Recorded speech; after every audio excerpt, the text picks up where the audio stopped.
여러분 안녕하십니까? 뉴스업 시작합니다. 트럼프 미국 대통령이 이란과의 종전 양해각서 MOU에 현지 시간 17일 서명했다고 백악관이 밝혔습니다. 이란 측도 서명 사실을 밝히고 양해각서 내용을 공개했는데요. 워싱턴 연결해서 자세한 내용 알아봅니다. 신윤정 특파원, 트럼프 대통령이 전자서명에 이어 양해각서에도 서명했다고 하는데 그럼 내일 스위스 서명식은 어떻게 되는 겁니까? 네, 백악관은 트럼프 대통령이 현지 시간 17일 이란과의 종전 양해각서에 서명했다고 조금 전 로이터 통신을 통해 밝혔습니다. 이란 국영 매체들도 에스마일 바가이 이란 외무부 대변인을 인용해서 양국 MOU 합의문에는 트럼프 미 대통령과 마수드 페제시키안 이란 대통령이 공식 서명했다고 보도했습니다. 당초 양측은 현지 시간 19일 스위스에서 만나 대면 서명식과 곧이어 실무 협상할 계획이었는데요. 서명식이 예정대로 진행될지는 불분명해 보입니다. 미 인터넷 매체 악시오스는 제이디 벤스 미 부통령이 이끄는 미 대표단과 바게르 갈리바프 이란 의회 의장리 대표인 이란 협상팀이 예정대로 스위스에서 협상할 예정이라고 전했습니다. 외교 소식통은 19일 이전에 호르무즈 해협을 개방할 수 있도록 서명 시점을 앞당기기 위한 논의가 있었다고 전해서 서명 발효 시점을 앞당기기 위해서 서명을 서두른 것으로 보입니다. 앞서 트럼프 행정부 고위 당국자는 언론과의 전화 브리핑에서 14개 항으로 구성된 양해각서를 처음 공개했는데요. 가장 눈에 띄는 건 앞서 언론을 통해 공개된 양해각서에서 빠졌던 호르무즈 통행료 문제입니다. 이란은 60일 동안만 수수료 부과 없이 호르무즈 해협 통과 상선들의 통항 보장에 최선을 다한다고 적혔습니다. 이어 이란은 향후 관리와 해양 서비스에 대해 오만과 걸프국들과 협의할 거란 문구가 포함됐습니다. 60일 이후에는 통행료 부과 여지를 남긴 것으로 해석될 수 있는 데다 통행료는 없을 거라던 트럼프 대통령의 설명과는 달라서 향후 논란이 예상됩니다. 이란 재건 지원과 관련한 내용은 MOU 제6조에 포함됐습니다. 미국은 지역 파트너들과 협력해서 최소 3천억 달러, 약 465조 원 규모의 이란 재건과 경제발전 계획을 개발할 거라고 명시됐습니다. 미국은 이란의 핵 문제에서 좀 더 구체적인 입장을 관철한 것으로 보입니다. 이란은 핵무기를 획득하거나 개발하지 않을 것임을 재확인한다고 명시했습니다. 또 비축된 고농축 우라늄은 상호 합의될 메커니즘에 따라 처리하기로 하고 최소한 국제원자력기구 감독 아래 현장에서 희석하기로 했습니다. 조금 전 이란 측도 MOU와 관련한 입장을 냈는데요. 외무부 바가이 대변인은 호르무즈 해협 문제는 이란과 오만의 책임이며 선박에 제공되는 서비스의 대가로 수수료를 받을 거라고 말해서 통행료 부과 방침을 확실했습니다. 이어 이란의 선택지는 농축 우라늄을 희석하는 것이라며 핵물질은 국외로 반출되진 않을 거라고 선을 그었습니다.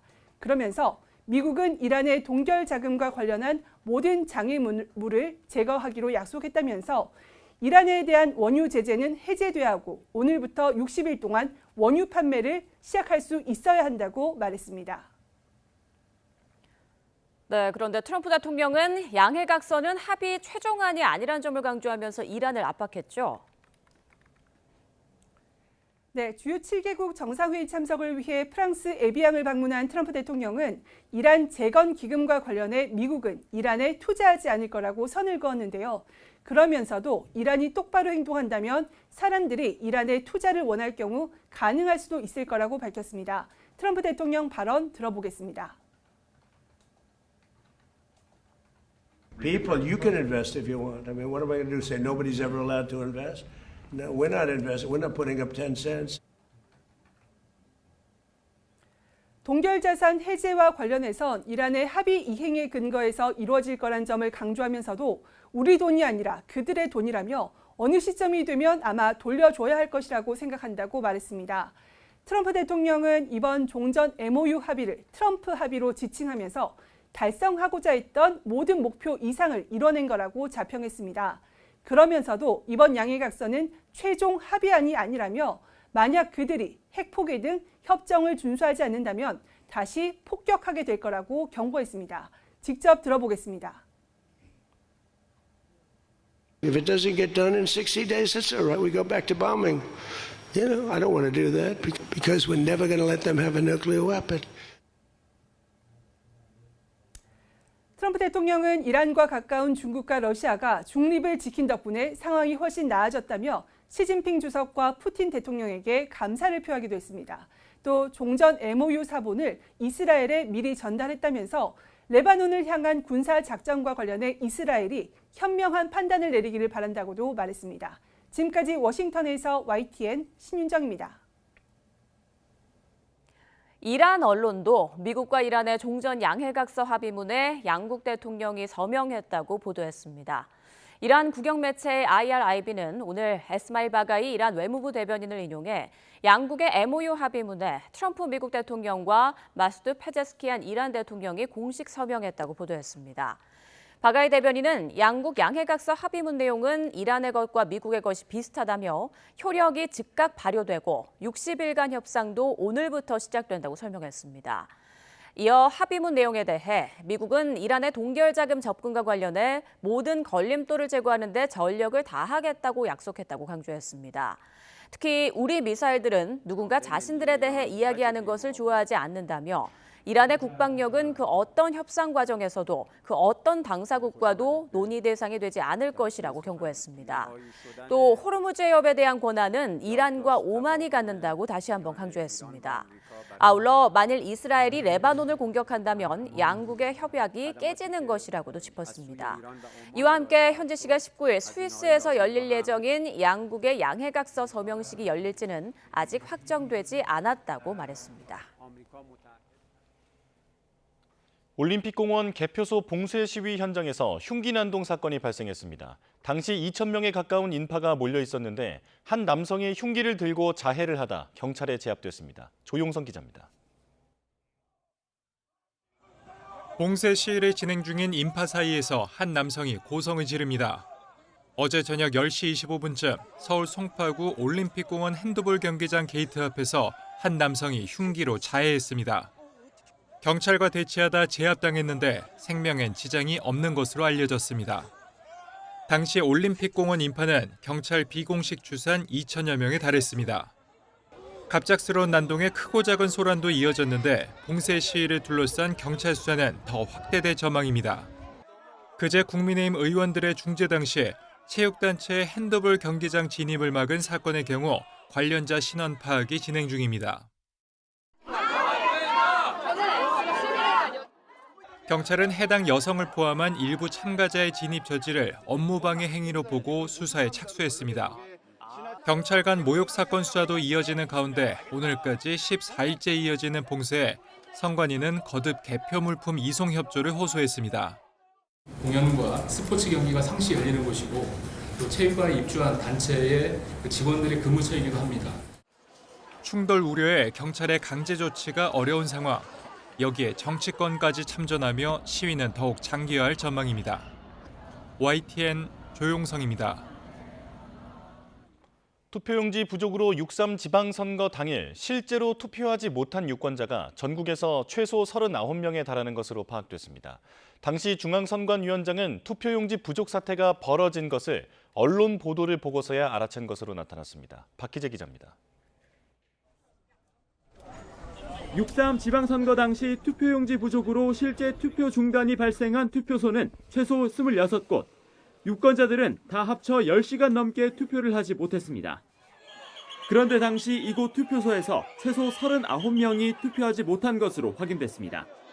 용지 부족이 가장 심각했던 송파구 잠실 7동 제2투표소가 17명으로 가장 많았는데 투표 대기표를 받고 집으로 돌아갔다가 돌아오지 않은 사례가 상당수였습니다.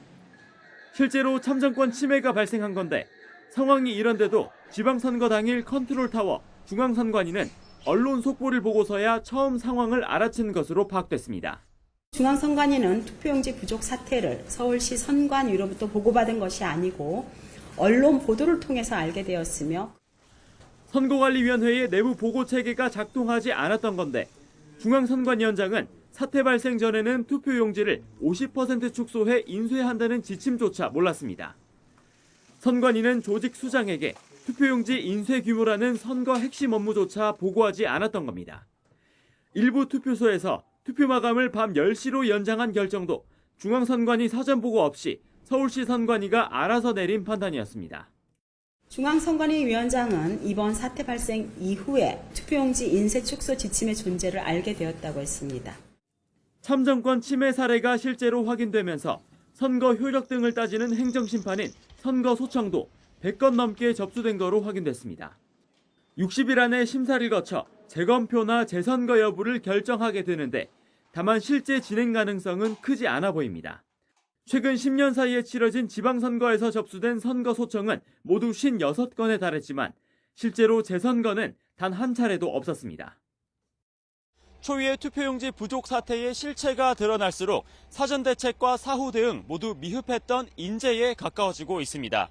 자체 규명위원회 활동과 더불어 국회 차원의 진상조사까지 이루어지는 만큼 이른바 해체 수준의 개혁까지 이뤄질 수 있을지 주목됩니다. YTN 박희재입니다. 이런 가운데 노태학 전 중앙선관위원장이 재임 기간 3차례 해외 출장을 모두 부부 동반으로 다녀온 사실이 드러났습니다. 사실상 출장을 빙자한 해외 여행에 가까워 보이는데 선관위는 예우 차원이었다고 해명했습니다. 권남기 기자의 보도입니다. 노태학 전 중앙선관위원장이 지난 2024년 11월 7박 9일 일정으로 다녀온 국외 출장 공개 보고서입니다. 해외 선거관리 제도 연구 등을 하러 독일과 에스토니아를 노 전 위원장과 당시 대변인을 포함해 선관위 직원 4명이 다녀왔다고 써놨습니다. 그런데 대외비인 출장 계획서엔 노 전 위원장의 아내도 함께 간 거로 돼 있습니다.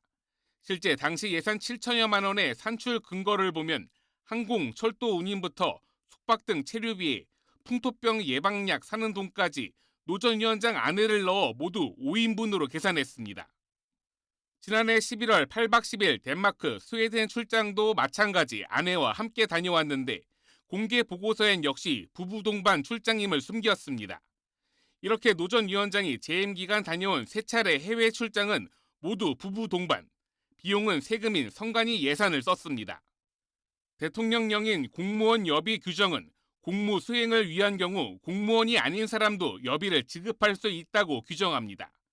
하지만 보고서가 공개된 지난해와 지난 2024년 출장 일정엔 선관위 수장 배우자들의 별도 프로그램 같은 노 전 위원장의 아내가 공무 수행을 했다는 근거를 찾긴 어렵습니다. 오히려 한국전쟁 참전비 헌화나 대사관 방문만으로 하루 일정을 마치는 등 외유성 출장에 더 가까운 모습입니다.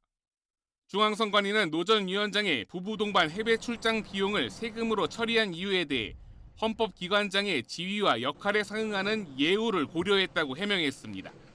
또 앞으로는 국민 눈높이에 맞게 예산을 편성할 예정이라고 덧붙였습니다. YTN 권남기입니다. 정치권은 한 목소리로 선관위 개혁을 외치고 있습니다. 당장 오늘 국정조사 특위가 출범할 예정인데요. 그러나 원구성 협상과 특검까지 협상 과제는 산적해 있습니다. 김철희 기자입니다. 봉쇄 집회 13일째, 민주당 의원들이 처음으로 올림픽공원 현장에 모습을 드러내자 현장은 그야말로 아수라장으로 변했습니다. 부정선거를 외치는 시민들과 유튜버, 경찰과 취재진이 한데 뒤엉키는 아찔한 상황 속 의원들은 20분도 안 돼 발걸음을 옮겼습니다. 야 쓰레기들!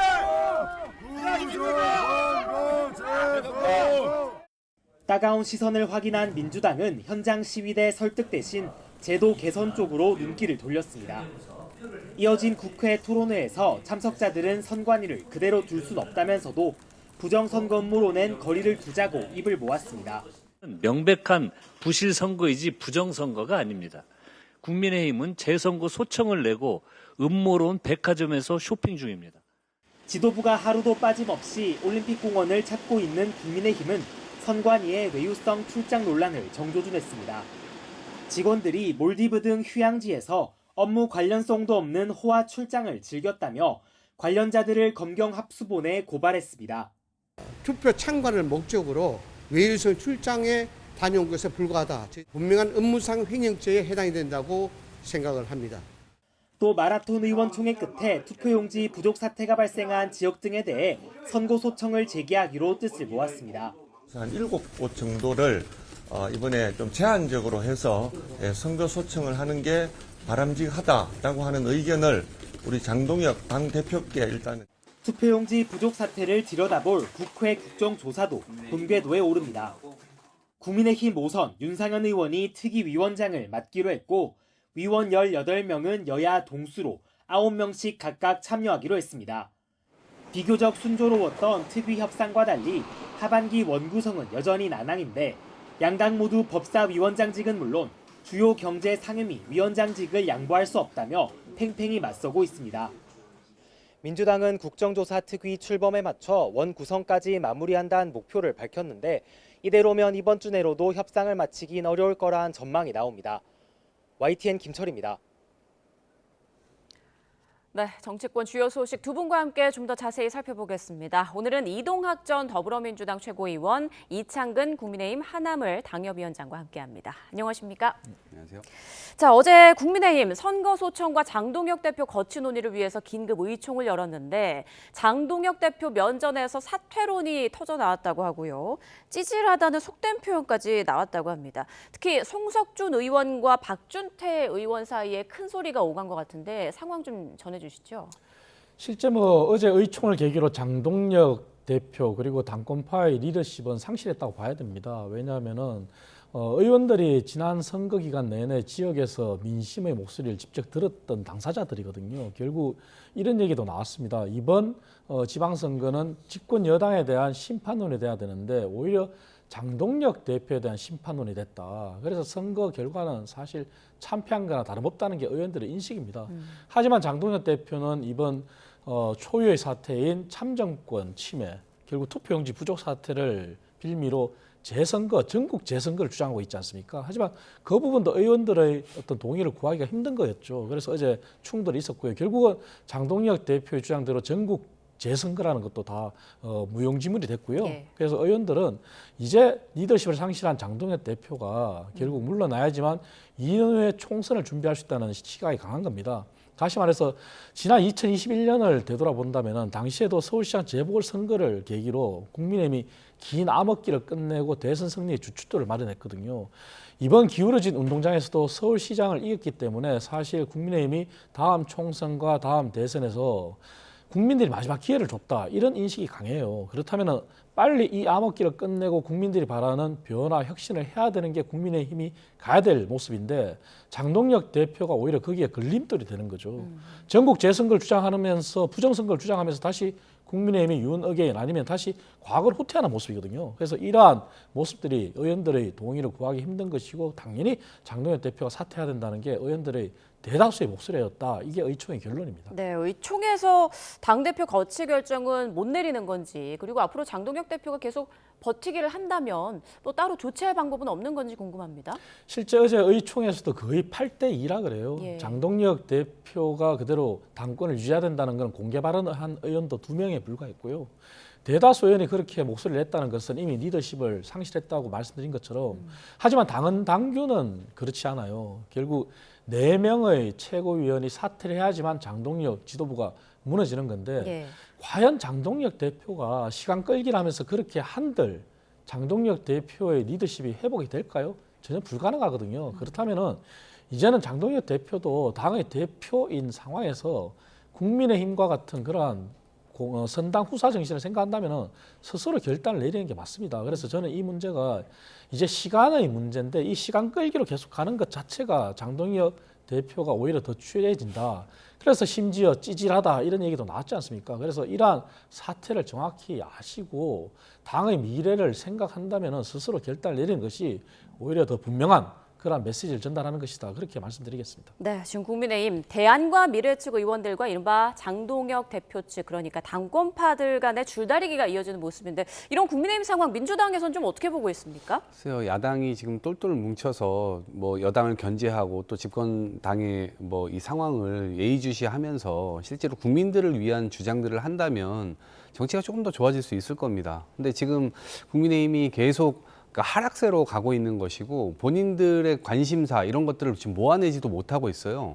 장동혁 대표 스스로 리더십이 붕괴되어 있기도 했고 당 내부 전체에서의 관심사항과 좀 다른 관심사를 갖고 있잖아요. 지금 이른바 선관위 사태로 인해서 부정선거, 재선거를 외치는 어찌 보면 참정권 침해에 대한 어떤 이 선한 목소리들도 있지만 그것과 별개로 기존의 뭐 부정선거를 음모론을 신봉한다든지 이런 분들과 지금 뒤섞여서 그런 것에 대한 목소리를 대표하고 있는 거거든요. 국민들의 상황과는 조금 동떨어지게 가고 있다라는 측면에서 예. 장동혁 대표 리더십이 제대로 살아나기 굉장히 어렵다라는 생각이 들고 자당의 의원들 역시도 이런 상태로 계속 가게 되면 질이 멸렬이라고밖에 생각을 못 할 거예요. 이게 우리가 반전의 모멘텀을 어떻게 만들지? 이런 것에 대한 답답함 이런 것들이 있을 겁니다. 그래서 저희 여당에서도 느낄 때 야당이 얼른 제자리로 돌아와야 국민들을 위한 정치를 그래도 해볼 수 있는 여지가 커지지 않겠나 이렇게 생각합니다. 네, 두 분 모두 장동혁 대표의 리더십은 수명이 다했다 이렇게 한 목소리를 내셨는데 어제 오세훈 서울시장 명태균 씨 관련 재판 참석에 앞서서 장동혁 지도부는 이미 수명을 다했다며 날선 비판을 했습니다. 아무래도 자신과 한마디 상의 없이 서울시장 그 선거 소청을 제기하는 그런 장동혁 대표의 모습을 좀 많이 불편하게 보고 있을 것 같아요. 단순히 서울시장 당선인데 그것을 재선거해야 된다. 그 이유만으로 장동혁 지도부가 수명을 다했다. 그렇게 얘기하진 않았고요.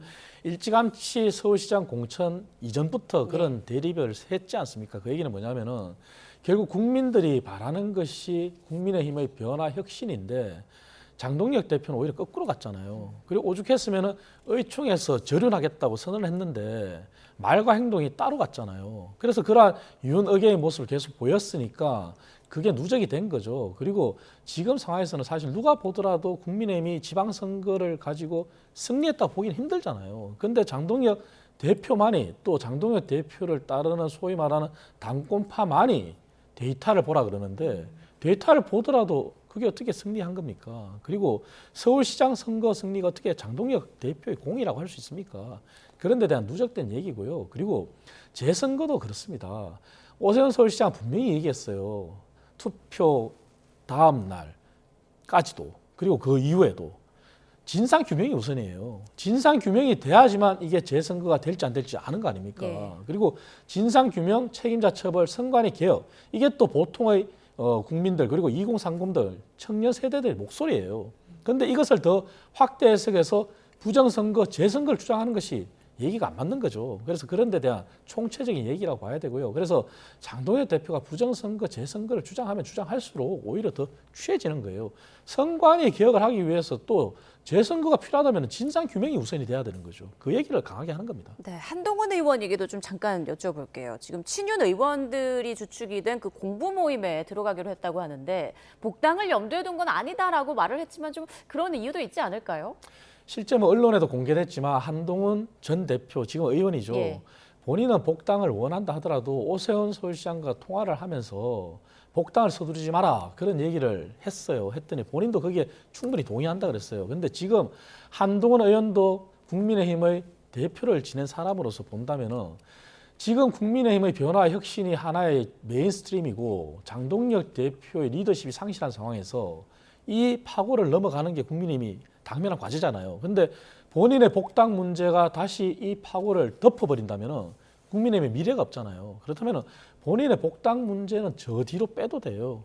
우선 본인도 바라는 게 보수 재건이라 그랬잖아요. 그러면 국민의힘이 변화와 혁신을 해서 당의 노선 정립을 하는 것이 본인이 바라는 걸 거예요. 그렇다면 본인의 복당 문제는 천천히 국민의힘이 제대로 선 다음에 정말 총체적인 의지, 다 의견을 모아서 해도 충분하다. 그런 말씀을 드리겠고요. 그래서 한동훈 의원도 복당을 서두르진 않을 것이다. 저는 그렇게 봅니다. 네, 자 이제 민주당 얘기도 보겠습니다. 오늘 이재명 대통령이 유럽 순방을 마치고 드디어 귀국할 예정인데 정청래 대표가 귀국 행사에는 참석한다고 합니다. 청와대가 정청래 대표뿐 아니라 김민석 총리도 귀국 행사에 참석한다고 했는데 참 분위기가 어떨까요? 궁금해지네요. 많은 사람들이 관심을 갖고 있었던 예. 것 같습니다. 왜냐하면 대통령께서 출국하실 때 당대표께서 그때 당시 안 나오셨기 때문에 근데 이제 저간의 사정을 보니 청와대에서는 어쨌든 국회에서 할 일들이 많으니 그거 좀 챙겨달라라고 하는 얘기였고 그것이 정치적으로 이제 해석이 되면서 못 나오게 했다라고 하는 얘기로 비춰져서 결국에는 당정 간에 갈등이 있는 거 아니냐 이렇게 됐는데 그런 부분들이 나오면 나올수록 사실은 국민들은 좀 불안해하죠. 여당이 흔들리게 되고 분열하게 되고 이러면 국정 동력의 안정성이라든가 이런 것들에 대해서 상당히 우려를 많이 할 수밖에 없고 또 대통령은 국정 동력이 있어야 실제로 뭔가를 하고 싶은 거를 이 국민들을 믿고 또 하게 될 텐데 여당 내부에서 흔들리니까 그런 것들이 굉장히 어려워졌고 그것이 결과적으로는 또 지지율에도 계속 반영돼서 나타나고 있잖아요. 예. 이제 그런 점들이 신경이 쓰였을 것이다라는 생각이 들고 어찌됐건 저희가 분열적 양상을 보이게 되면 그 틈을 비집고 야당에서는 또 이관계 이런 것들을 또 쓸 거기 때문에 예. 그런 것에 또 스스로 취약하지 않도록 노력하는 게 굉장히 중요하다. 그래서 대통령께서도 그런 점들을 좀 활용해서 이번에는 함께 여당 대표하고도 이 자리를 하는 것으로 보이고요. 그것을 통해서 지금 불안감을 좀 일정 부분 좀 잠재우려고 하는 그런 시도가 있는 것이 아니냐 싶습니다. 네, 정청래 대표가 친청파, 친석파는 악의적인 갈라치기다라고 말을 했는데요. 친명이 아닌 김민석을 뜻하는 친석을 댔다는 것 자체도 또 어떤 네. 의도가 있는 거 아니냐 이런 분석이 나오고 있어요. 저 말은 하지 않았었으면 더 좋았겠다 생각이 드는데 이제 함으로 인해서 실제로 이제 친석계가 뭐 있든 없든 사람들의 입에는 이제 오르게 돼버렸어요. 근데 저는 앞으로 전당대회에서 만약에 경쟁을 하게 된다면 저런 것들은 불가피하다 봅니다. 저게 개파로서가 아니고 실제 그냥 선호하는 후보자 누구든지 도울 수 있는 거 아니겠어요? 그러면 그 사람들을 전부 다 그냥 친석계 혹은 친청계 이런 식으로 이 갈라치기 하는 것 자체가 제가 볼 땐 또 다른 갈등을 좀 낳는 것이고 전당대회에서 경쟁할 때 저런 것들은 좀 불가피하다 이렇게 생각을 합니다. 이제 그럼에도 불구하고 단순히 사람들을 따라가는 게 아니고 이번 전당대회의 성격은 대통령께서도 말씀을 하셨지만 국민들께서 어쨌든 여당일 때 야당일 때 다른 포지션을 요구한다. 실제 더 큰 그릇을 가져야 되는 것이고 이제 집권 2년 차에 접어든 만큼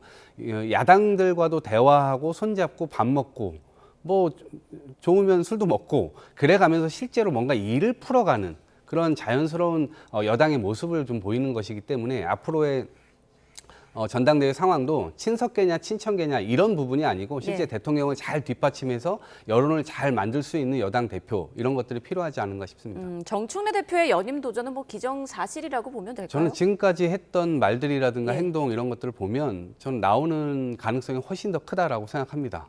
그리고 실제로 본인이 이제 1년 차 때 당원들에게 소구했던 측면이 있어요. 뭐냐면 어쨌든 개혁의 동력이라든가 이런 것들을 끊임없이 만들어야 됐었기 때문에 검찰개혁이라든가 끊임없이 관심에서 멀어지면 안 되기 때문에 선명성을 가진 정치인이 정청래 대표를 선호했던 측면이 있습니다. 그런데 이 2년 차로 접어들면서 과연 당원들이 여전히 이제 그런 생각을 할 것인가? 그것은 본인 스스로도 1년 차에 대한 평가뿐만 아니라 만약에 도전을 하게 되면 다시 어떤 다른 모습을 또 보여줄 거냐? 그런 것도 숙제로 남아 있겠죠. 이제 그냥 지켜봐야 될 것 같습니다. 네, 국민의힘 상황 못지않게 지금 여당 내에서도 갈등 양상이 불거지고 있는 그런 모습인데 어떻게 보십니까? 실제 이 모습을 보면서 저는 정청래 대표가 참 애쓴다 이렇게 평가할 수밖에 없을 것 같아요. 왜냐하면은 본인이 이미 했는 말이 있잖아요. 국민은 영원하고 정권은 짧다. 그 뒤에 본인은 또 뒤에 숨고 조성래 사무총장을 내세워서 이번 선거 결과에 정부 인사의 책임도 있다 이런 메시지를 던졌잖아요. 그런데 그 메시지 속에는 중요한 부분이 있어요. 김민석 총리의 당권 도전과 관련된 그런 메시지 그리고 공소 취소 특검 그리고 스타벅스 사태. 하지만 공소 취소 특검과 스타벅스 사태는 가장 메시지를 강하게 많이 낸 사람이 이재명 대통령이거든요. 그 얘기는 이재명 대통령과 각을 계속 세웠다고밖에 볼 수가 없는 거예요. 그러다가 아차 싶으니까 이제 와서 이재명 대통령과의 관계를 회복하는 그런 애쓰는 모습을 보이고 있는데 저는 과연 정청래 대표가 취임 이후 검찰개혁이나 사법개혁 이런 부분도 사실 법사위원들, 추미애 전 법사위원장 앞세워서 강하게 드라이브를 걸었잖아요. 속도 조절을 청와대에서 주문했는데도 밀어붙이는. 그런데 과연 이러한 리더십을 과연 청와대가 원할까? 그래서 대통령이 순방 중에도 국민을 보고 책임 있는 정치를 해야 된다. 통합과 포용을 자꾸 강조했잖아요. 그래서 아마 이 논쟁은 결국은 친명, 친청 간의 논쟁, 당권 싸움에 향한 투쟁이 결국 어느 한쪽이 죽어야지만 끝이 날 것이다. 저는 그렇게 보고 있고요. 아마 그 시기가 이제 불과 한 달, 2달 남짓 남았는데 어떻게 결론 날지는 모르겠지만 정청래 대표의 이러한 리더십을 이재명 대통령이나 청와대는 원하진 않을 것이다. 저는 그렇게 보고 있습니다. 네. 자, 오늘 이재명 대통령의 귀국길 그 어느 때보다도 많은 관심이 집중이 될 것 같습니다. 좀 지켜보도록 하고요. 자, 여야가 선관위 국정조사를 진행하기로 드디어 합의했습니다. 오늘 오후 본회의에서 통과될 예정이고요. 위원장은 국민의힘 윤상현 의원이 맡았고 또 투개위원도 여야 동수로 하기로 하면서 좀 비교적 순조롭게 진행이 돼가는 것 같습니다. 오늘 본회의 통과하면 바로 진행이 되는 건가요? 어떻게 되나요? 바로 위원 추천해서 예. 다 꾸리게 되고요. 아마 자료조사부터 시작을 할 겁니다. 그러면 저는 이제 속도에 관한 문제인데 지금 이 과정까지는 사실 제가 생각했던 것보다 좀 오래 걸렸어요. 예. 근데 요즘 광장에서 여전히 시민들이 외치고 있고 물론 부정선거 세력이 그 안에 들어가가지고 자기들의 주장을 또 하고 있습니다만 그것과는 별개로 실제로 참정권 침해 문제는 상당히 심각합니다. 그래서 당일에 투표용지 부족이 도대체 어디서 기인했던 것인지 그런 것이 국정조사 내용에 포함될 것 같고요. 그리고 참정권 침해 부분이 우리가 앞으로 어떻게 해석해야 되는지 그리고 선관위에 대한 개혁을 어떻게 할지 이 부분이 아마 세 개가 다 포함이 돼 있을 겁니다. 예. 그런 것들을 좀 집중적으로 각 당에서 의원들을 좀 나눠가지고 그런 부분들을 조사하고 그런 것에 대한 질의를 통해서 결국 국민들이 지금 가지고 있는 의문점들 이런 것들을 국정조사에서 다 풀어내야만 실제로 이 부분에 대해서 납득을 할 것이고 그리고 나머지 개혁 동력이 또 만들어져서 선관위가 지금 견제도 받지 않고 자기들 마음대로 지금 하고 있는 이 상황들에 대해서도 결국에는 누군가 또 책임을 지는 문제까지도 결국 연결이 될 겁니다. 예. 그러한 지점까지는 진행이 되지 않을까 싶습니다. 국정조사 대상에 앞서 국민의힘에서 주장했던 뭐 청와대나 경찰은 빠졌다고 하더라고요. 아쉬운 점은 없습니까? 이번 국정조사의 가장 큰 목표도 결국 진상규명 예. 그리고 선관위가 선거 때마다 반복되는 부실 관리에 관한 책임자, 소재를 명확히 해서 말단이든 고위직이든 책임자 처벌 그리고 마지막으로 선관위의 해체에 가까운 개혁 이 세 가지거든요. 그렇다면 거기에 처음 장동혁 대표는 당권파 일부가 주장했던 청와대나 경찰 포함 여부는 사실은 논외예요. 그래서 이것은 하나의 정치적 수사는 될 수 있지만 본질은 아니라는 생각에서 국민의힘도 대승적으로 이렇게 합의를 한 거고요. 그래서 이번 국정조사가 그 3대 목표를 가지고 나가야 되겠지만 사실 한계는 있어요. 예. 왜? 수사기관이 아니잖아요. 그런데 지금 경찰과 검찰의 합동 수사 본부도 사실 속도가 늦어요. 강제 수사를 돌입했지만 선관위가 증거 인멸 아니냐 할 정도로 사실 폐기한 부분도 있잖아요. 그런 의심 가는 정황이.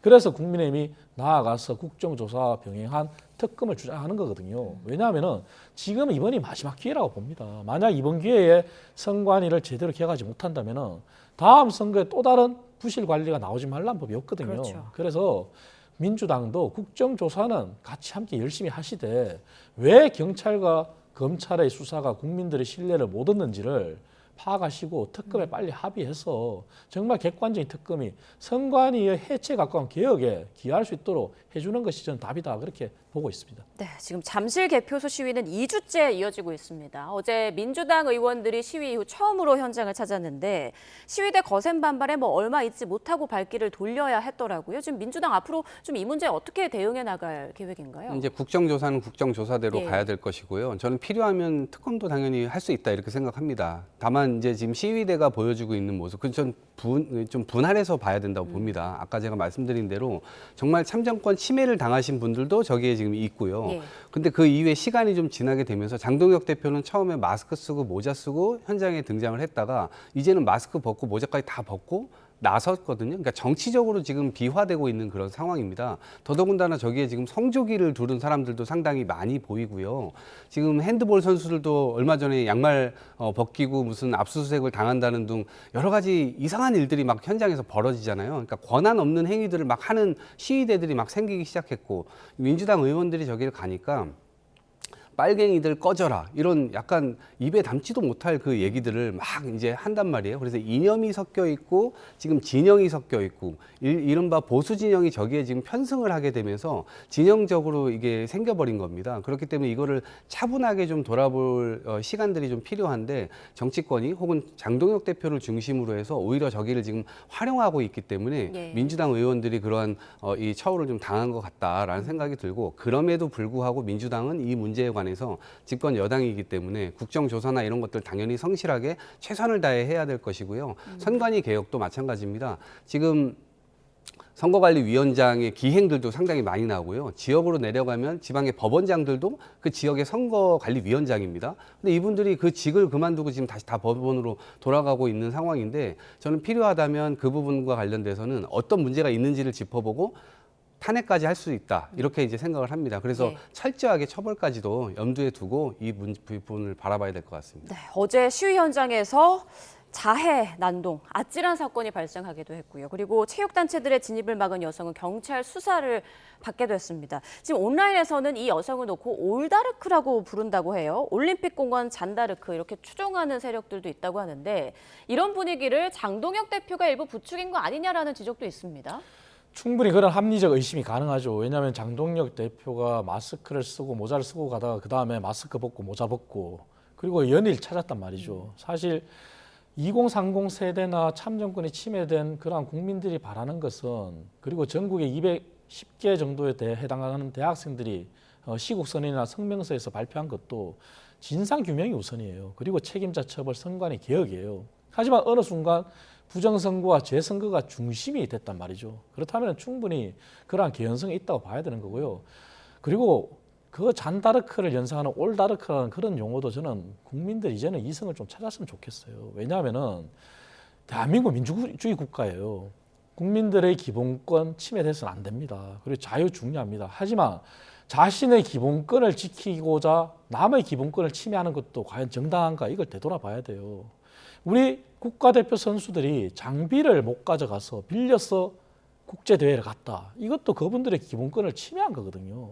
그렇다면 이거는 모든 국민이 이성을 찾아야 되고 국민의힘이나 민주당이나 올림픽공원 핸드볼 경기장 앞에서의 시위가 왜 이런 상황이 발생했는지 이제는 거기에 있는 시위대를 저는 당당하게 설득을 해야 된다 생각해요. 그리고 그분들이 또 원하는 것은 투표한 보전이잖아요. 그럼 그 보전을 내린 다음에도 시위를 한다면 더 이상 할 말이 없을 거 아니에요. 그래서 그러한 조치들도 결국 사법부와 함께 같이 하면 되는 거예요. 그래서 이제는 모두가 다 이성을 찾고 자신의 기본권 침해를 남의 기본권을 침해하면서 회복하겠다. 그건 정말 바람직하지 않다는 것을 다시 한번 강조해서 말씀드립니다. 네, 일부 불법적인 행위에 대해서 경찰도 강경 대응 방침을 밝히긴 했지만 지금 여러모로 좀 조심스럽게 움직이는 그런 분위기도 느껴집니다. 이재명 대통령이 이에 대해서 어떤 강한 메시지를 낼 필요가 있다고 보십니까? 그렇죠. 제가 생각할 때 지금 권한 없는 행동들을 막 하잖아요. 그러니까 예를 들면 지금 펜싱 선수들이 자기 칼도 아니고 남의 칼 빌려서 지금 나갔다는 거 아닙니까? 그리고 실제 그 과정에서 서로 합의를 해가지고 방송사 카메라도 같이 들어가고 그쪽 시위대 측도 들어가고 그렇게 해서 개표에 관한 뭐 상자를 건드리거나 그러는 게 아니고 진짜 체육인들의 물건만 갖고 나오겠다라고 합의까지 했습니다. 근데 그것이 진행이 안 되고 있어요. 근데 이상하게 성조기를 두르고 있단 말입니다. 지금 저 시위대가요 상당히 오염됐어요. 그리고 실제 제가 아는 후배들도 그 현장에 갔다가 수많은 보수 유튜버들이 카메라를 들이대고 특정 국가의 대통령 뭐 이게 그 리더 이름을 부르면서 네. 뭐뭐뭐라고 해봐라고 해서 그걸 만약에 못하면은 이 사람은 뭔가 프락치다라고 하는 계속 프레임을 걸려고 하는 그래서 그 갔다가 화들짝 놀래가지고 이제 더 이상 안 간다고 하더라고요. 현장에서 벌어지는 일들이 이제 그러한 이 뒤범벅이 좀 돼 있다 보니까 현실적으로 진짜 문제를 외치는 사람들이 그 극소수로 지금 밀려나고 있는 상황이고 대다수가 기존에 이 음모론에 빠져 있었던 부정선거 음모론에 빠져 있었던 사람들이 대거 저 자리를 차지하고 또 장동혁 대표가 나타나게 되면서 이게 지금 약간 변질되고 있다 네. 그런 느낌이 들고 그런데 그 과정에서 경찰도 야 이거 우리나라 경찰 아니잖아 뭐 어디 특정 국가의 또 다른 나라 뭐 경찰이잖아 이름이 왜 이래 이런 거 가지고 시비를 걸리고 하다 보니까 공권력이 제대로 된 대응을 못 하고 있는 것 아니냐라고 하는 비판도 분명히 국민 일각에서 있습니다. 예. 그래서 그런 측면에서의 대응 이런 것들은 대통령으로서도 좀 메시지가 필요한 것이 아닌가 싶습니다. 네, 어쩌다 상황이 이렇게까지 됐는지 모르겠는데요. 이재명 대통령 귀국하면 또 이에 대해서 어떤 말을 할지 계속 좀 두고 봐야겠습니다. 지금까지 이동학 전 더불어민주당 최고위원, 이창근 국민의힘 하남을 당협위원장과 함께했습니다. 두 분 고맙습니다.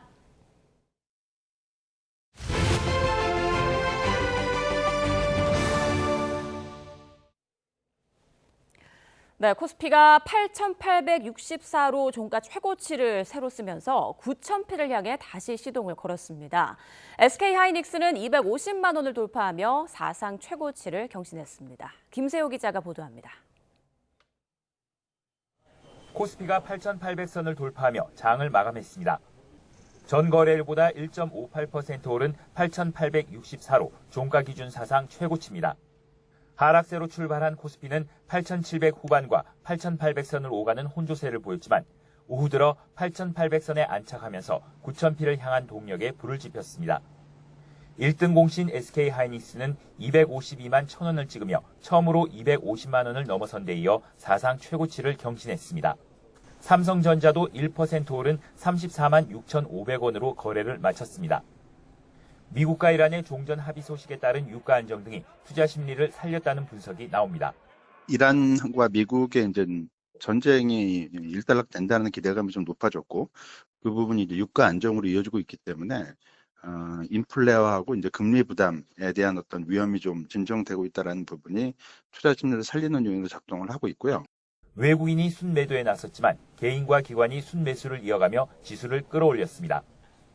한국형 공포지수로 불리는 코스피 200 변동성 지수는 전장보다 5.5% 급락한 79.65를 기록해 7거래일 만에 처음으로 80선 아래로 내려왔습니다.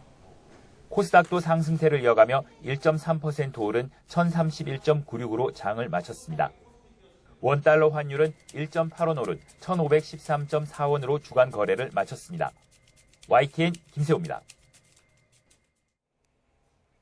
주요 선거를 앞두고 당내 경선에 관여하기 위해 신도들을 국민의힘 당원으로 집단 가입시켰다는 의혹을 받는 신천지 전 간부들이 구속됐습니다. 정교유착 검경합동수사본부 출범 5달 만에 첫 신병 확보가 이루어지면서 수사가 이만희 총회장을 향할 거라는 관측이 나옵니다. 임예진 기자입니다. 국민의힘 집단 입당 의혹을 받는 고동환 전 신천지 총회 총무 등 전직 신천지 간부 3명이 구속됐습니다. 정교유착 검경합동수사본부 출범 5개월여 만에 첫 신병 확보입니다. 법원은 도주와 증거인멸 염려가 있다고 보고 구속영장을 발부했습니다. 네, 신도들 왜 국민의힘 책임당원으로 가입시키셨습니까? 당비 대납 혐의는 인정하시나요? 이들은 지난 20대 대선 경선과 22대 총선 경선에 영향력을 행사할 목적으로 신천지 신도들을 국민의힘 당원으로 집단 가입시킨 혐의를 받고 있습니다. 정당법에 따라 본인의 자유의사에 반해 정당 가입이나 탈당을 강요할 경우 2년 이하의 징역형 또는 200만 원 이하의 벌금형에 처할 수 있는데 신도 명단과 당원 명부를 대조한 합수본은 이들이 이른바 필라테스 프로젝트라는 명칭으로 가입시킨 인원이 5만 명이 넘는 거로 보고 있습니다.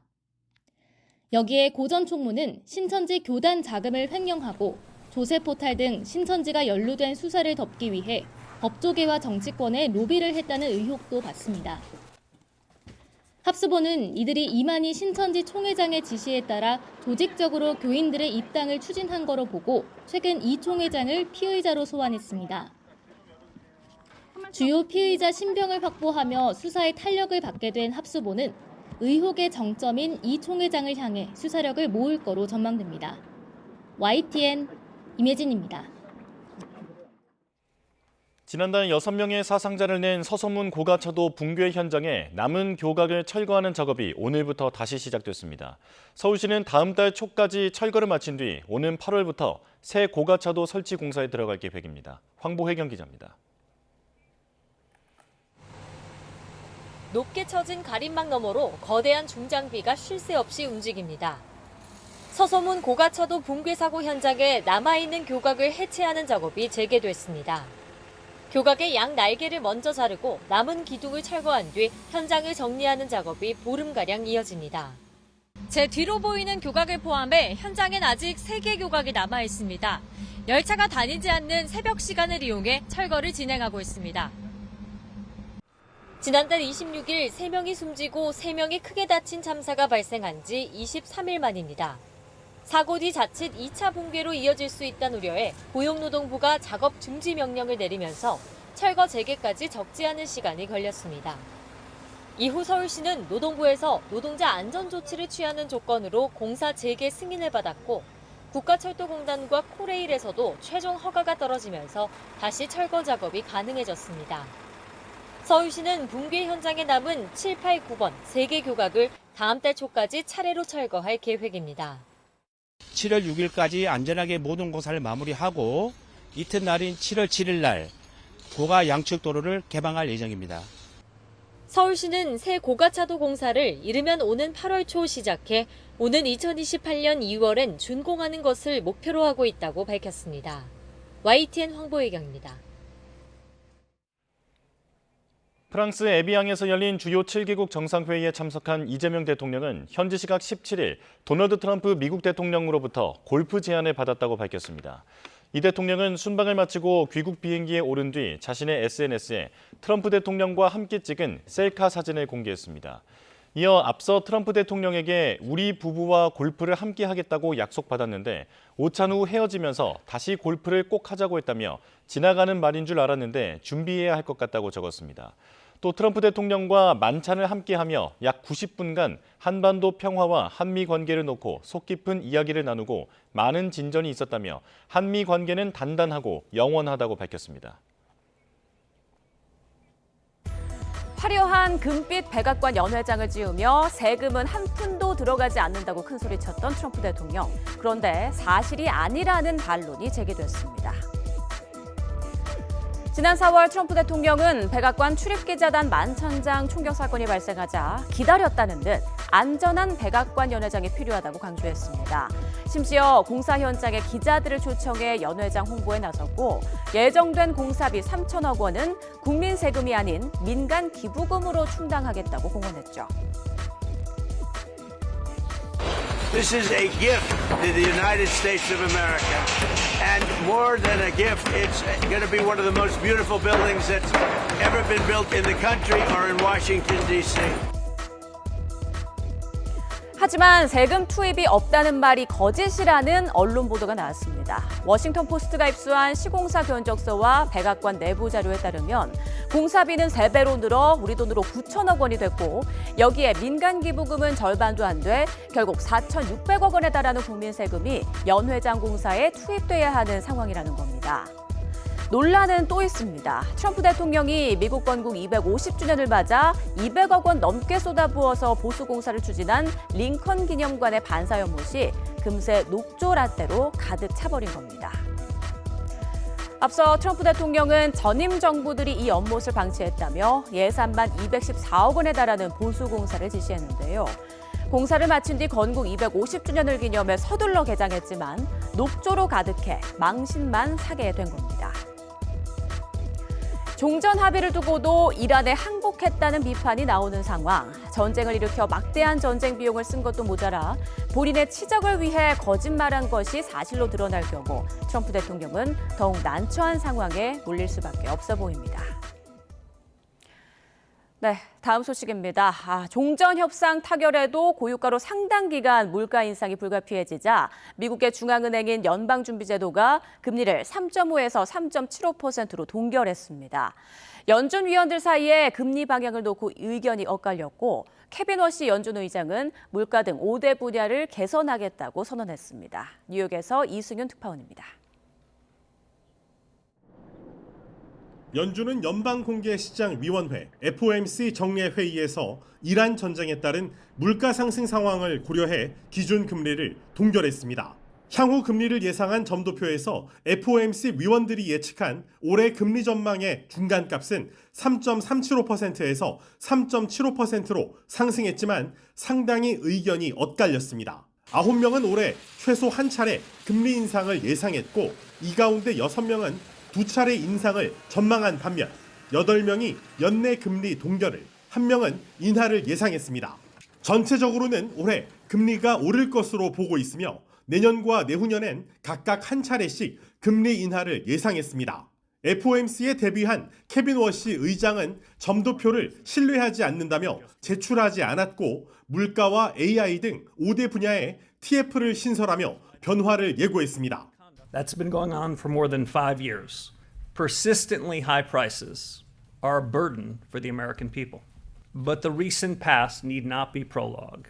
뉴욕 증시는 일제히 하락 마감했습니다. 다만 투자은행인 모건 스탠리는 연준이 연말까지 금리를 동결하고 내년엔 2차례 인하할 것으로 내다보며 점도표와는 다른 의견을 내놨습니다. 또 워시 의장이 취임 전에 밝힌 것처럼 AI가 생산성을 높여 물가 상승 압력을 낮출 요인이 될 것으로 분석했습니다. Your utility prices go up, but other things get less expensive. So in aggregate, that there's likely to be a disinflationary force that goes into this. I think that's a bigger element of what Kevin Warsh will ultimately find. 모건 스탠리는 이란 전쟁이 끝났지만 고유가 상황이 1년 정도 이어질 것으로 내다봐 인플레이션 압력은 당분간 유지될 것으로 전망했습니다.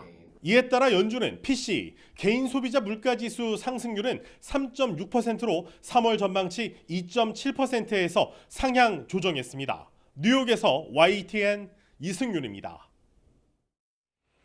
미국과 이란 양국 대통령이 서명식 대신 전자식으로 종전 MOU에 원격 서명했습니다. 14개 조항의 구체적인 내용과 함께 향후 변수는 없을지 살펴보겠습니다. 반기주 국립외교원 교수와 함께하겠습니다. 어서 오십시오. 안녕하세요. 네, 원래대로라면 내일 스위스에서 공식 서명식을 열기로 했는데 오늘 아침 갑자기 양국 대통령이 전자식으로 서명을 했다라는 속보가 들어왔습니다. 어떤 배경이 있을까요? 뭐 일부 언론 보도는 호르무즈 해협 개방을 좀 빨리 하려고 한다는 얘기도 있는데 저는 그거 뭐 그런 효과는 뭐 없지 않아 있겠지만 다른 세 가지 측면을 봐야 된다고 생각하는데 60일이라는 협상 기간을 정해놨잖아요. 예. 그게 길지가 않습니다, 사실. 어쨌거나 빨리 시작해서 60일 동안 안 되면 연장까지 할 가능성도 둬야 될 텐데 그런 측면에서 협상 템포를 좀 빨리 가져가기 위한 협상 관리 차원에서 좀 빨리 시작하는 게 있고요. 두 번째는 트럼프는 안 가겠다라는 메시지를 전한 거죠, 사실은. 제네바로 안 가겠다. 예. 그러니까 이제 갈 수도 있다, 안 갈 수도 있다 얘기했잖아요. 예. 이제 그 얘기는 안 가겠다는 얘기를 한 겁니다. 그리고 세 번째는 제네바 행사의 성격을 명확히 한 것이죠.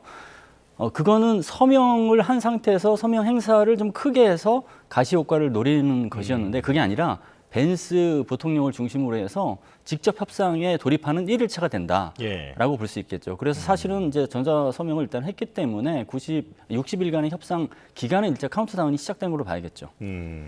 이게 그 양국의 기싸움도 상당히 치열했기 때문에 이것도 이제 추가적으로 질문을 드리고 싶은데 누가 좀 어느 쪽이 주도적으로 해서 이렇게 전자 서명식으로 이루어졌을까요? 그거는 이제 양측이 이제 어느 정도 합일치 받겠죠. 왜냐하면 양측이 이제 노릴 수 있는 이익이 있거든요. 그러니까 이란 입장에서는 대면에서 서명식 하는 게 이게 불완전한 그 MOU인데 네. 이게 최종이 아니잖아요. 이게 2단계로 가기 위한 1단계잖아요. 네. 근데 그거에 이제 이란이 나서서 이게 서명하는 모습이 이란 강경파에게는 좋지 않게 보일 거거든요.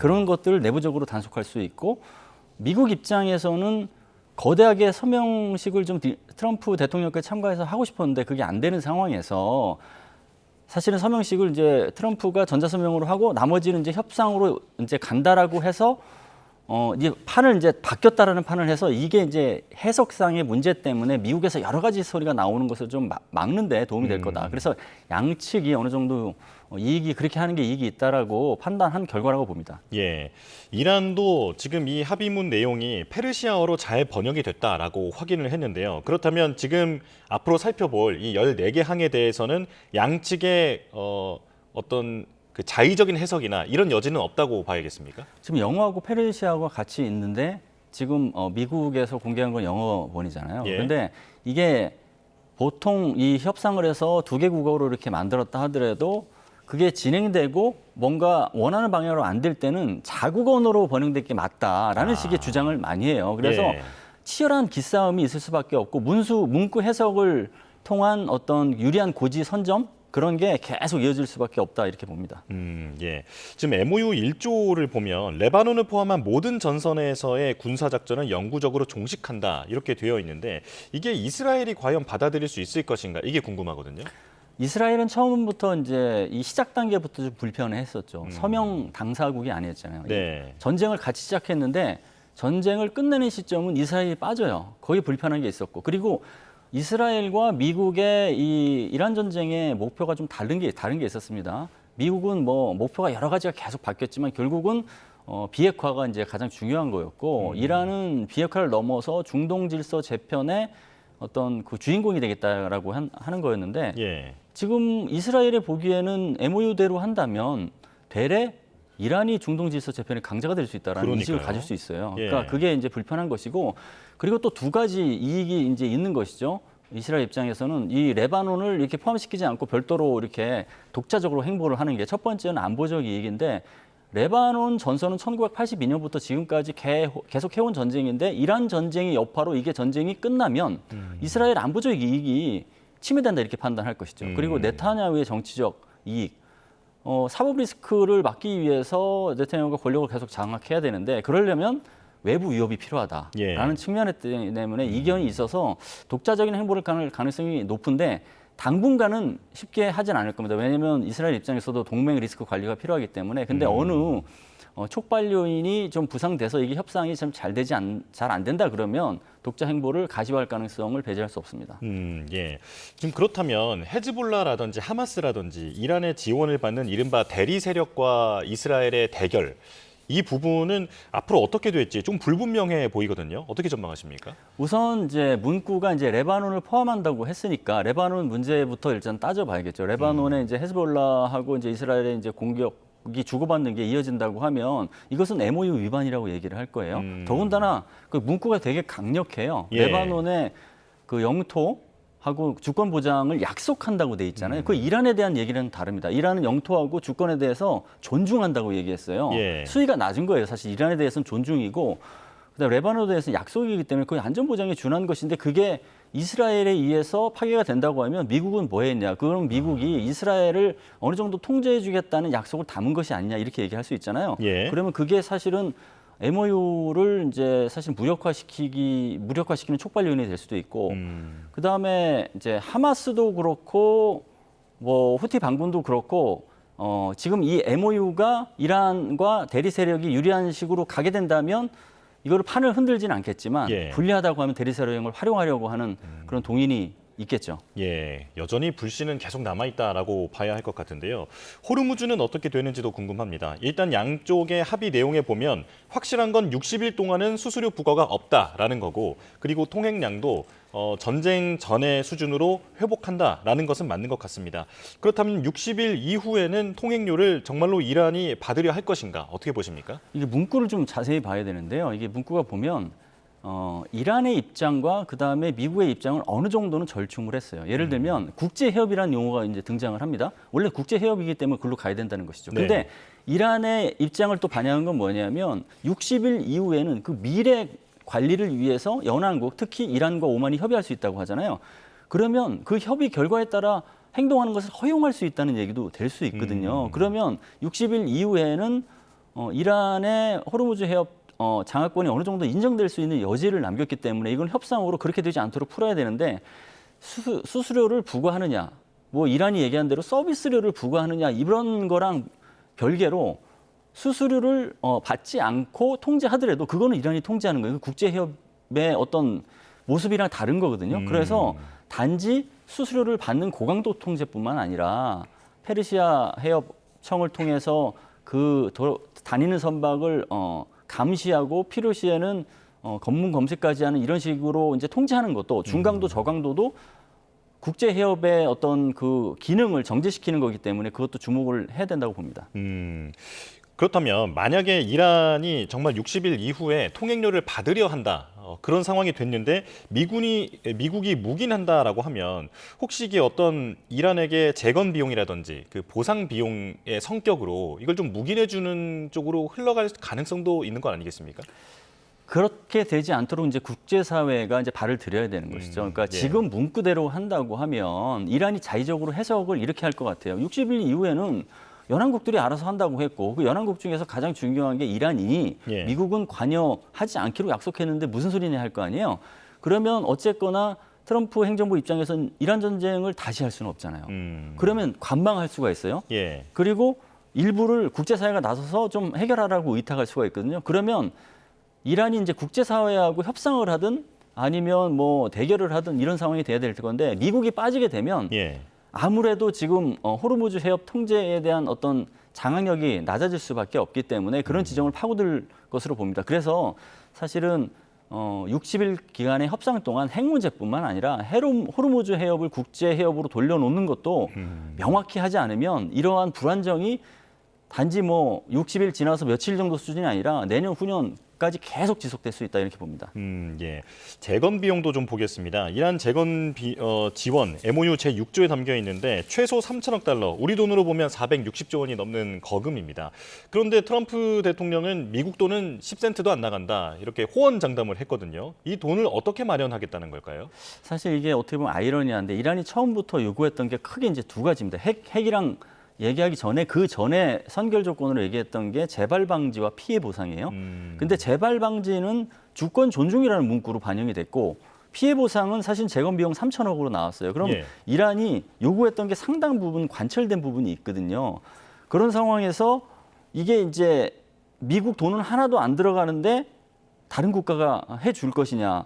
이게 사실은 미국 입장에서는 이제 명분 차원에서 그렇게 얘기할 수 있어요. 그러니까 돈이 한 푼도 안 들어갔기 때문에 미국이 승리한 거다라고 주장하기 위해서 걸프국 중심으로 동맹국에게 요구를 할 수 있는데 그리고 또 한 가지는 핵을 포기하기로 했으니까 예. 어느 정도 보상을 해준다. 이게 이제 사실은 주고받고의 이제 역학 아니냐고 할 수 있거든요. 이제 예. 문제는 과연 3천억을 다 마련할 수 있는지 그리고 이것을 3천억을 준다라는 의지를 가진다 하더라도 얼마나 이란을 믿을 수 있는지 이게 숙제가 예. 남아있죠. 예. 근데 이렇게 되면 트럼프 대통령은 그 과거 오바마 대통령 당시에 맺었던 그 JCPOA 이걸 최악의 딜이라라고 얘기를 하면서 계속 맹비난하지 않았습니까? 17억 달러 현금으로 줬다라고 하면서 이번엔 다르다라고 주장하는데 지금까지의 내용으로 보면 이란이 그때보다 얻은 게 더 많아 보이거든요. 어떻게 보십니까? 그렇죠. 이제 JCPOA하고 살펴보면 최소한 더 나아진 거는 없는 것 같아요. 그 왜냐하면 첫 번째는 그 핵 포기의 대가로 핵 포기가 과거에 사실 크게 달라진 점이 없거든요. 재확인한 겁니다, 사실. 이란이 핵을 보유하지 않겠다는 얘기는 계속했는데 이번에 재확인을 해서 문구로 담았다는 건 의미가 있어요. 근데 그걸 이행을 해야 되잖아요. 예. 근데 재확인한 수준으로 보상으로 주기에는 3천억까지 포함됐다라는 것은 되게 큰 선물이거든요. 그러면 컨텐츠 측면에서 일부 진전된 게 있느냐라고 보면 JCPOA의 기본 구조는 일단은 현재 프로그램을 동결하고 단계적으로 비핵화를 가져간다는 거잖아요. 예. 근데 지금 트럼프 합의도 보면 이게 즉시 모든 것을 다 그냥 해제시키는 수준이 아니라 동결로 가다가 결국은 비핵화로 단계적으로 가는 방향 쪽이에요. 왜냐하면 기간도 명시가 안 돼 있고 예. 그다음에 프로그램에 일단 현재 상태에서 현상을 유지한다는 얘기가 들어가 있어요. 그건 또 동결한다는 얘기거든요. 그런 측면에서 본다면 더 낫다라는 평가를 받기는 어려운 지점이 있습니다. 핵물질도 애초에는 가지고 나오겠다라고 호언장담을 했습니다만 결국 이 MOU 내용으로 보면 이란 내에서 희석해서 폐기한다 이렇게 정리가 됐더라고요. 미국의 양보다 이렇게 볼 수 있겠습니까? 이거는 이제 명확히 이제 MOU 문구를 보면 온사이트라고 돼 있어요. 이란이라는 문구는 안 돼 있고 그렇군요. 현장이라고 돼 있는데 예. 당연히 이제 현장이라고 하면 이란을 시사하는 것이죠. 당연히 이란 입장에서는 이거 이란을 얘기하는 거다라고 얘기하는 것이고 근데 이란으로 너무 특정하면 미국은 리스크가 있다고 판단했을 거예요. 그러니까 온사이트라고 해서 나중에 상황이 바뀌면 온사이트의 의미를 재해석함으로써 이란을 강압하기 위해서 이런 용어를 썼겠죠. 근데 이게 과연 이란이 얼마나 진정성이 있을지가 상당히 문제이기 때문에 예.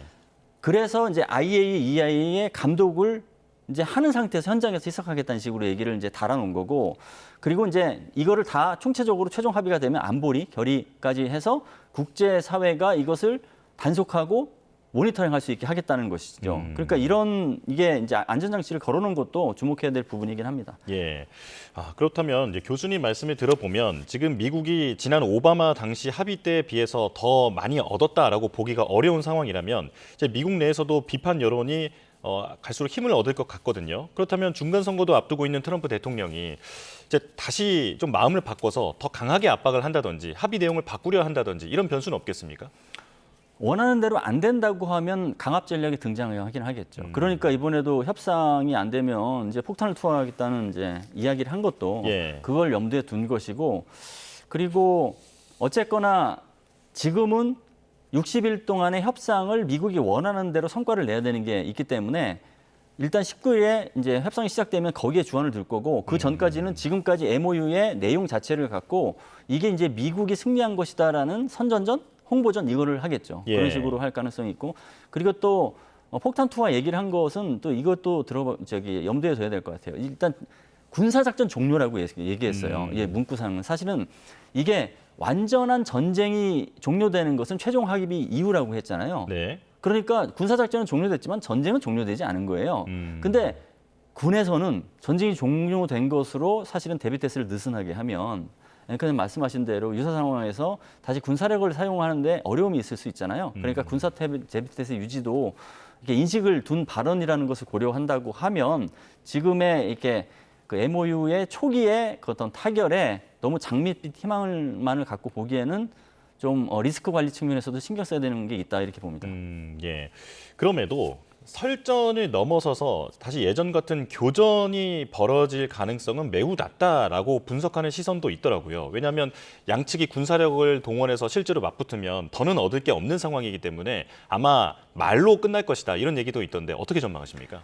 이게 사실 106일 동안 치열한 뭐 군사 작전, 대결 혹은 소모전을 하고서 전격적으로 타결을 했잖아요. 그 이유가 이것을 더 지속해봐야 양측에 이익은 없다라는 판단을 한 것이거든요. 네. 그래서 트럼프 행정부도 상당한 선물을 이란에 주는 방식으로 사실은 MOU에 담고서 출구 전략을 사실은 구체화한 것인데 이란도 저항 경제가 무너지고 있고 신정 체제를 다시 안정시켜야 되는 숙제가 있는데 이런 재건 자금이 있고 동결 자금을 풀어준다고 하면 그 문제를 해결할 수 있는 돌파구가 되잖아요. 예. 근데 그게 있는데 그걸 다 무시하고 다시 전쟁으로 한다? 이게 쉽지가 않겠죠. 그리고 문구가 담겨 있기 때문에 이 문구가 담겨 있는 상태에서 어느 일방이 먼저 이 그 문구를 파기해서 전선으로 다시 돌아간다. 이게 이제 부담으로 국제사회가 전체가 이제 그 국가에게 문제를 제기할 거 아니에요. 그런 부담이라는 게 있기 때문에 전쟁, 그러니까 이 군사작전이 다시 시작되거나 새로운 전쟁으로 시작되는 것은 일단 주춤할 수밖에 없다 이렇게 봅니다. 예, 변수가 많이 남아 있습니다만 전쟁을 끝내야 한다라는 이해관계만큼은 양측이 확실히 일치하는 것 같습니다. 여기까지 설명 듣겠습니다. 반길주 국립외교원 교수와 함께했습니다. 고맙습니다. 감사합니다. 이제 증시 보겠습니다. 코스피가 어제 8,864로 거래를 마무리하면서 종가 기준 최고치를 경신했습니다. 9,000피까지는 136포인트만 남았는데요. 오늘 상승세를 이어가면서 9,000선을 넘을 것인지 증시 개장 화면 직접 보겠습니다. 조금 전 개장한 우리 증시 코스피 8,941포인트를 기록하고 있습니다. 반대로 코스닥은 하락 출발하고 있는 모습인데요. 현재 코스피 8,935포인트로 변경됐습니다. 미국 연준이 기준금리를 동결하면서 매파적 메시지를 내놨죠. 시장은 연내 기준금리 인상 가능성이 커졌다고 판단했는데 뉴욕 증시가 급락 마감했습니다. 하지만 반도체 기술주는 오히려 상승하면서 우리 시장의 반응이 어떻게 나올지 주목되는 상황입니다. 코스피가 0.23% 오른 8,884포인트로 개장했는데 지금은 상승폭을 더 늘려서 0.79% 상승 8,939포인트 지나가고 있습니다. 반대로 코스닥은 0.21% 내린 1,029포인트로 출발했는데요. 현재는 1,031포인트로 거의 보합권까지 올라와 있습니다. 이제부터는 환율이 좀 복잡해진 상황인데요. 미국의 금리 인상 가능성에 달러가 3월 이후 가장 강세를 보이면서 원달러 환율도 밀어올릴 가능성이 커졌습니다. 오늘은 11.6원 오른 1,525원으로 개장했는데요. 유가는 추가 하락하면서 부담이 완화된 측면이 있었는데 지금 달러가 다시 강세를 보이면서 향방이 어려워진 상황입니다. 지금까지 개장 상황 살펴봤습니다. 6.3 지방선거 당시 투표용지 부족 사태 진상을 규명하는 검경합동수사본부가 오늘 투표소에서 근무했던 지자체 공무원들에 대한 전방위 조사에 나섭니다. 합수본은 오늘 서울중앙지방검찰청에 있는 사무실로 투표용지 부족 사태가 일어났던 투표소 3곳에서 근무한 투표관리원 9명을 참고인으로 불러 조사합니다. 합수본은 이들을 상대로 투표 당일 행적과 준비 상황, 어떻게 대처했는지 등을 확인할 전망입니다. 앞서 합수본은 그제 처음으로 서울중앙지검으로 잠실 7동 제2투표소 투표관리원 2명을 불러 조사했습니다. 어제부터는 전원이 한 사무실로 출근하는 완전체 체제를 갖춘 가운데 사실관계 확인을 위한 기초조사에도 박차를 가하는 모습입니다. 합수본은 투표 당일 행적이 어느 정도 재구성되고 나면 중앙선거관리위원회나 지역선거관리위원회 직원들에 대한 소환에도 나설 것으로 보입니다. 두 달 전 YTN은 해외로 몰래 반출될 뻔한 렌터카가 항구에서 발견된 사건을 보도했습니다. 그런데 경찰이 차량 민반출 준비 작업을 위한 장소를 제공한 혐의로 한국인 남성을 추가 입건한 것으로 확인됐습니다. 김희영 기자의 단독 보도입니다. 지난 4월 인천신항 수출 컨테이너에서 렌터카 3대가 발견됐습니다. 렌터카를 빌린 러시아 국적의 남성이 차량을 해외로 빼돌리려다 적발된 겁니다. 있어. 그런데 경찰이 러시아 국적 남성을 추적하는 과정에서 60대 한국인 A씨가 밀반출 준비에 관여한 정황을 포착한 것으로 YTN 취재 결과 확인됐습니다. 남성이 빌린 렌터카는 이곳 작업장에서 컨테이너에 실려 고정되는 쇼링 작업이 이루어진 것으로 파악됐습니다. 경찰은 A씨가 해당 차량이 정식 말소되지 않은 렌터카란 사실을 알고도 돈을 받고 작업장을 제공했다고 보고 사기 혐의로 입건했습니다. 자동차를 수출하려면 적재 상태를 확인하는 사진과 증명서류가 필요한데 보통 A씨 업체 같은 쇼링 업체에서 이를 마련합니다.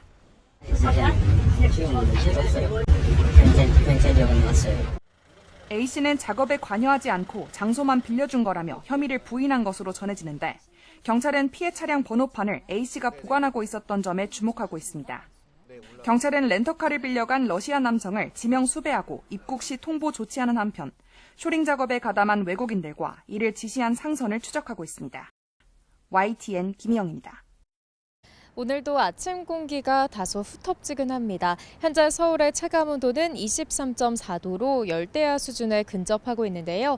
한낮 기온은 32도까지 올라서 평년 수준을 4도나 웃돌겠습니다. 온열 질환이 우려되는 만큼 장시간 바깥 활동하신다면 건강관리에 유의해 주셔야겠습니다. 오늘 중부지방은 비교적 맑겠지만 남부지방은 하늘빛이 흐리겠습니다. 오후에는 대기 불안정으로 인해 서울을 제외한 내륙 곳곳으로 5에서 40mm의 소나기가 지나겠는데요. 곳에 따라 벼락과 돌풍, 쌀아구박을 동반하며 요란하게 내릴 수 있겠습니다. 밤사이 곳곳에서 열대야의 버금가는 체감 더위가 나타났습니다. 영남 지방에는 올해 첫 폭염특보가 내려진 가운데 서울과 대구의 한낮 기온 32도, 대전은 31도까지 오르는 등 평년 수준을 1에서 4도가량 웃돌겠습니다. 내일 오전 제주도를 시작으로 주말에는 전국에 비가 내리겠고요. 비와 함께 고온 현상은 한풀 꺾일 전망입니다. 오늘까지 달의 인력이 강해 해수면의 높이가 높은 대족입니다. 만조시 저지대 침수 피해에 유의해 주시기 바랍니다. 지금까지 YTN 윤수빈입니다. 뉴스업 마칩니다. 내일 다시 뵙겠습니다. 고맙습니다.